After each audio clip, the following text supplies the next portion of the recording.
nani sijui ya bodi ya ligi ajiuzuru. So wanaodhamini vilabu 8 chini ya uongozi wa Wallace Karia ambao vina nembo ya GSM. Na huyo wanamuita rais wao wa klabu sijui Engineer Hersi. So mtu ambaye alosimama front kwenye mikataba ile akashi na sainiwa. Si ni yeye. Awali kuwepo Wallace Karia pale. So wao walochukua ubingwa mara 3 mfululizo misimu mitatu iliyopita. Hapo nataka kujenga hoja gani sasa hapa? Nataka kujenga hoja hao watu wanataka kuvuruga mpira wa nchi hii. Waone vituko vyao wanavyofanya, watu hawadefine na kuwaelewa kwamba si watu wema ambao wanataka kuupigania mpira. Hao ni watu ambao wahovyo na hawatakiwi kwenye mpira wa nchi hii. Na ndio maana mpira wa nchi hii ukiachwa uchezwe kama mpira wao hawawezi. Ndio hoja yangu ya msingi kwamba hawana hoja ya msingi wao. Hao watu wanaowapiga vita na kuwaona wabaya. Kwa nini waje kuwaona wabaya msimu huu? Miaka 3 nyuma walikuwa wapi? Ni watu ambao walikuwa wanashirikiana nao kwenye mambo ya asili na yasoko ya asili. Maana yake mambo ya asili yalikuwa mengi.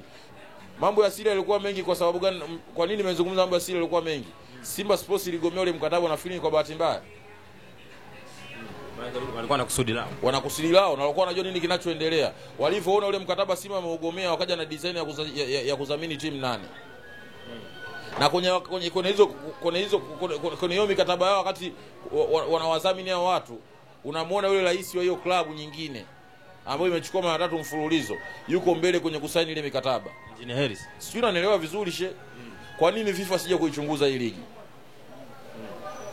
Wanapeana wachezaji yani wao na Singida wanapeana wachezaji kiolela tu. Yani uelewi, ni kitu ambacho hakijawahi kutokea kwenye mpira wa nchi hii.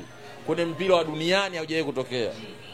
Kwa nataka kusema kwamba wanaposimama kwamba wanapogombea kwamba waje na sera zingine, sio hizi sera wanazozitumia sasa. Hizi sera ambazo wanakuzitumia hizi ni sera ndio walikozitumia miaka 20 30 iliyopita, kipindi watu bado wajinga. Hata mambo ya Facebook haya hakuna, mambo ya WhatsApp sijui nini hakuna. Dunia ya leo mpaka mtoto mdogo anajua kutumia WhatsApp, utamdanganya nani? Watu wana macho wanatazama, wanataka kuwafanya watu wajinga. Mimi nashukuru Mungu sana, namshukuru Allah na ninashukuru wazazi wangu kwa kunifanya nipende Simba Sports Club. Unaelewa vizuri? Hii ndio timu ya mpira kwenye nchi hii. Sisi tuko pamoja. Ndio timu ya mpira kwenye nchi na ndio maana ukombozi wa mpira umeletwa na Simba. Sisi tuko pamoja. Ukombozi wa mpira umeletwa na Simba Sports Club. Hizi timu zingine zote hamna kitu. Unaona vitu vyote vinaendelea vya heka. Viongozi wa Simba, rai yangu na rai ya wana Simba wengine, waiheshimishe nembo ya Simba, wasikubali nembo ya Simba inakanyagwa. Kama lengo ni kuwapa ubingwa Yanga wapewe ubingwa, kwani kuna shida gani? Kwenye mpo tayari kabisa. Tuko tayari wapewe ubingwa wao, lakini heshima yetu sisi iwepo. Hatuwezi sisi kudharauliwa basi na kuona sababu ya msingi.